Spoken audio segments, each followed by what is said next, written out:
Bismillahirrahmanirrahim. Assalamualaikum warahmatullahi wabarakatuh. Mahasiswa sekalian, kali ini saya ingin menjelaskan mengenai rencana pembelajaran semester dari mata kuliah Endoparasitologi Hewan, Program Studi Biologi FMIPA Universitas Negeri Jakarta. Adapun deskripsi dari mata kuliah Endoparasitologi Hewan yang memiliki bobot sebesar 2 SKS ini bersifat konseptual atau teoritik. Walaupun nanti akan disisipkan 1-2 kali pertemuan, kita akan ada praktikum untuk enrichment, pengayaan Anda terhadap teori yang sudah diajarkan. Oleh karena itu, jumlah tatap muka dengan bobot 2 SKS adalah sebanyak 16 kali pertemuan, masing-masing selama 100 menit. Mahasiswa sekalian, tujuan dari mata kuliah Endoparasitologi Hewan adalah untuk membahas tentang pengertian apa itu parasit, ya, ciri-ciri umum dari parasit, khususnya endoparasit, kemudian taksonomi, genus, morfologi, siklus hidup berbagai jenis endoparasit yang terdapat pada hewan yang berasal dari filum Protozoa, Helminth nematoda, Platyhelminthes, yang terdiri dari Cestoda dan Trematoda. Karena ketiga filum ini merupakan filum utama yang menyebabkan kasus parasitik pada hewan. Adapun capaian pembelajaran mata kuliah dari endoparasit hewan ini adalah mahasiswa diharapkan mampu menjelaskan struktur, morfologi, sifat, dan bioekologi dari berbagai jenis endoparasit di dalam tubuh hewan, kemudian memiliki pengetahuan tentang teknik identifikasi, serta memahami peranan dari endoparasit sebagai agen penyakit, pengganggu, dan vektor penyakit hewan.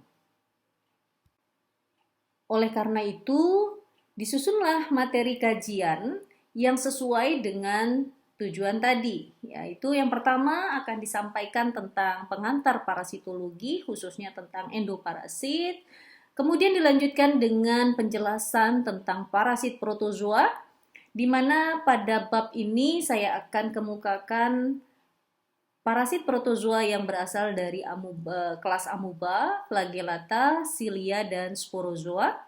Kemudian yang ketiga ada parasit nematoda, ya. Yang keempat ada parasit dari Platyhelminthes yaitu Cestoda. Kemudian dilanjutkan dengan parasit Platyhelminthes dari kelas Trematoda. Kemudian imunobiologi dari endoparasit hewan. Serta terakhir akan disampaikan tentang bagaimana teknik sampling, kemudian identifikasi, dan kultur dari endoparasit pada tubuh hewan. Kemudian jadwal pertemuan yang akan kita jalani selama 1 semester ini yang terdiri tadi sudah saya jelaskan ada 16 kali pertemuan, disusun seperti pada tabel berikut ini. Yang pertama, pertemuan pertama diisi dengan penjelasan RPS dan pendahuluan. Kemudian dilanjutkan pada minggu kedua itu kita akan diskusi tentang endoparasit protozoa berasal dari Sarcodina dan Mastigophora. Kemudian dilanjutkan pada pertemuan ketiga endoparasit protozoa dari kelas Iliophora dan Apicomplexta. Kemudian yang keempat dilanjutkan untuk membahas tentang endoparasit Helminth dari nematoda. Pertemuan kelima kita akan diskusi lebih lanjut tentang endoparasit Helminth dari Cestoda, dan yang keenam dilanjutkan dengan Trematoda. Nah, dari pertemuan kedua sampai dengan keenam nanti akan diberikan tugas untuk review paper, ya, review paper artikel ilmiah, dan yang akan dipresentasikan pada minggu ke-7. Lalu minggu ke-8 dilanjutkan dengan ujian tengah semester. Setelah jadwal UTS, maka pertemuan ke-9 ini masuk kembali kuliah akan membahas tentang imunobiologi dari endoparasit.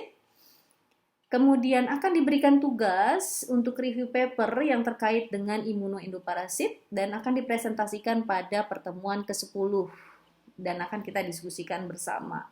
Pertemuan 11 sampai dengan ke-15 ini adalah kegiatan praktikum, yaitu ada sampling endoparasit saluran pencernaan hewan, kemudian identifikasi, kemudian dilanjutkan dengan kultur ya dari endoparasit, dan 2 minggu terakhir pada waktu perkuliahan dilakukan untuk presentasi laporan dari kegiatan praktikum.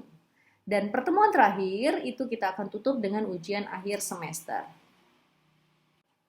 Adapun bobot penilaian yang akan saya gunakan di dalam mata kuliah endoparasitologi ini adalah terdiri dari presensi, kehadiran Anda 5%, praktek dan laporan, kegiatan praktikum itu 15%, penugasan tadi ada 2 tugas review paper artikel ilmiah ya, 10%, kemudian UTS 35% dan ujian akhir semester sebesar 35%. Jadi Anda punya 5 poin ya, yang bisa dikumpulkan untuk mendapatkan nilai akhir. Aturan selama perkuliahan di mata kuliah endoparasit ini secara garis besar sama dengan apa yang diterapkan di Universitas Negeri Jakarta. Pertama, presensi harus lebih besar dari 80%. Ya, ketika presensi kurang dari 80%, maka Anda tidak diperkenankan mengikuti ujian. Jadi Anda harus aware nih ya, tidak boleh melebihi 2 kali absensi ya, tidak masuk. Jadi harus masuk lebih dari 80% baru diizinkan ikut ujian. Pakaian yang digunakan sopan ya, baik pada saat kuliah ataupun praktikum wajib menggunakan jas lab. Kemudian mengikuti perkuliahan dengan baik serta mengumpulkan tugas sesuai dengan ketentuan ya dan waktu yang telah ditetapkan. Kegiatan perkuliahan dilakukan secara on time. Toleransi keterlambatan itu 15 menit. Jika Anda lebih dari 15 menit tidak hadir dan hadir pada menit ke-20 misalnya, Anda tetap boleh ikut perkuliahan tetapi tidak dihitung sebagai kehadiran. Dan poin 5 ini adalah peraturan dari mata kuliah saya bahwa tidak ada ujian remedial, tidak ada ujian perbaikan. Jadi Anda persiapkan belajar semaksimal mungkin. Ini ada beberapa pustaka yang bisa menjadi bahan bacaan, tetapi saya prefer Anda mengikuti perkembangan tentang ilmu endoparasit dari paper-paper yang dipublikasi. Karena untuk up to date ya, menjaga perkembangan dari riset ilmiah yang dilakukan dalam bidang kajian endoparasitologi. Demikian penjelasan saya mengenai rencana pembelajaran semester dari mata kuliah Endoparasitologi Hewan, Program Studi Biologi FMIPA Universitas Negeri Jakarta.